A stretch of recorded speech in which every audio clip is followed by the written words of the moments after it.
Salut, c'est Clément. Dans cette vidéo, je voulais vous parler de la théorie de l'autodétermination et de comment elle va être non seulement très importante pour le bien-être au quotidien, mais aussi pratique pour comprendre comment on peut plus facilement accéder à ce bonheur au quotidien.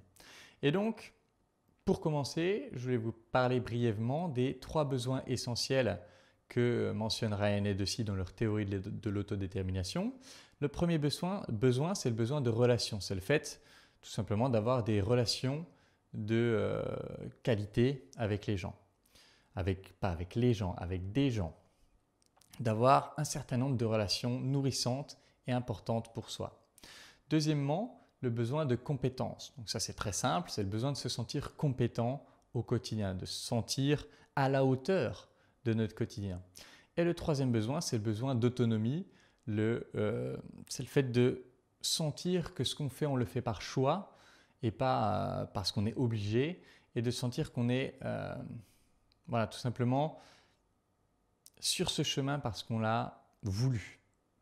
C'est beaucoup lié à la notion d'authenticité, d'être aligné avec soi-même et d'être indépendant des pressions extérieures. Et ce qui est très intéressant dans cette théorie de l'autodétermination, c'est que s'il manque l'un des besoins, ça va orienter notre vie d'une manière assez simple. Et du coup, c'est ce dont je voulais vous parler maintenant, si il manque un des besoins. Alors, imaginons qu'on a le besoin de compétences et de relations, mais qu'il manque le besoin d'autonomie. Qu'est-ce que ça va donner ? Eh bien, je me sens bien. Je me sens bien parce que mon besoin de relation est nourri, parce que je me sens capable dans mon quotidien, etc. Sauf que dès que les personnes qui me guident dans la vie vont être absentes, je vais être perdu. Parce que je n'ai pas développé cette autonomie. Je suis le produit de ce que mes parents veulent de moi, par exemple. Et donc, si cette figure d'autorité, par exemple, si je suis dans une entreprise et que j'ai un boss et que j'ai l'habitude de faire précisément ce qu'on me dit, etc., si cette figure d'autorité disparaît, je suis perdu, je ne suis plus capable de me débrouiller dans ma vie et donc tout s'effondre pour moi. Ça, c'est s'il manque le besoin d'autonomie. Maintenant, imaginons que j'ai mes relations nourrissantes et je suis autonome, je fais ce qui me semble juste, ce qui est aligné avec moi-même, mais que je n'ai pas le besoin de compétences. Et bien, ce qui va se passer, c'est que d'une part, je me sens soutenu parce que j'ai des relations fortes et en même temps, on m'incite à faire les choses par moi-même, mais je vais me sentir constamment débordé, je ne vais jamais me sentir à la hauteur et donc petit à petit, ça va d'une part développer un perfectionnisme un peu maladif, mais en plus détruire mon estime de moi. Et donc je vais être amené dans ce cycle à vouloir faire constamment mieux pour impressionner les autres, pour garder leur amour et en même temps à me sentir jamais à la hauteur de ce que les autres pourraient attendre de moi, ou en tout cas de ce que j'imagine qu'ils attendent de moi.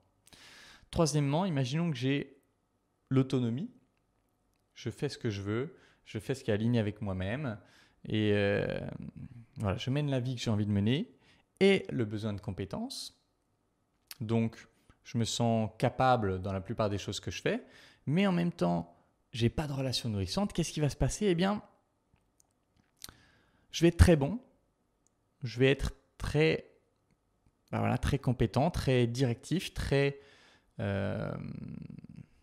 maître de la plupart de mon quotidien, mais en même temps, je vais avoir tendance à devenir méfiant parce que comme je n'ai pas de relation proche, ça va inciter à imaginer que les gens finalement les gens, ils sont un peu tous comme ci, ils sont un peu tous comme ça, j'ai pas besoin d'eux, etc. Ça va rendre méfiant, ça va rendre égoïste et ça donne un peu ce profil de l'expert détesté. C'est-à-dire, on regarde ce mec, on se dit, il est vraiment hyper balèze dans ce qu'il fait, ça fait aucun doute, mais personne n'a envie d'être son pote, en d'autres termes. Et cette difficulté à faire confiance, ça va amener à éliminer les relations au moindre écart. C'est-à-dire, dès qu'il y a un truc qui pourrait donner l'impression que cette personne n'est pas de confiance, ça va amener à l'éliminer et à s'enfermer un peu constamment dans cette solitude. Et donc, ça va être typiquement ce profil des gens qui ont beaucoup de succès, mais qui sont aigris à l'intérieur. Et je trouvais que c'était intéressant pour pour mettre en lumière à quel point chacun de ces 3 besoins est important et à quel point on ne peut pas se permettre d'éternellement, totalement mettre de côté l'un de ses besoins. Donc vouloir absolument réussir dans la vie, mais être seul en permanence, voilà, ça va donner cet expert froid, ça va donner cette businesswoman par exemple qui est hyper successful dans sa vie mais qui se sent seule, profondément seule et qui est du coup triste. Et inversement, si on subit sa vie, si on n'a pas d'autonomie, si on fait vraiment les choses parce que là, papa voulait que je sois ingénieur, alors je suis ingénieur, papa voulait que je sois médecin, alors je suis médecin, et je fais les choses parce que voilà, c'est mon héritage familial, ça va amener aussi à se sentir triste parce que je sens qu'il n'y a pas de moi dans ce que je fais.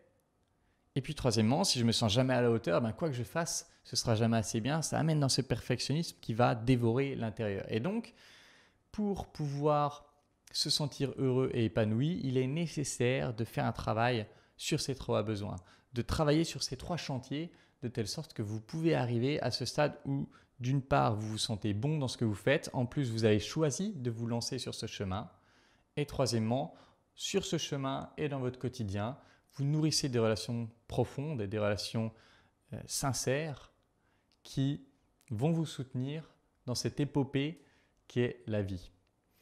Voilà, j'espère que cette vidéo pourra vous intéresser, pourra vous éveiller des champs de travail sur lesquels vous pouvez vous améliorer pour être plus heureux au quotidien. C'est vraiment, j'aime bien cette théorie de l'autodétermination parce que ça donne 3 gros chantiers sur lesquels on peut travailler. C'est probablement pas tout. Ça ne couvre probablement pas tout ce qu'il serait nécessaire de faire pour se sentir totalement épanoui, mais ça donne déjà 3 gros chantiers qui vont probablement faire 80% du bonheur. Et après, bien sûr qu'il y a d'autres choses à adapter, etc. pour arriver à ce bonheur total. Mais en tout cas, si ces 3 domaines-là sont maîtrisés, alors on peut raisonnablement penser que votre quotidien sera bien, quoi.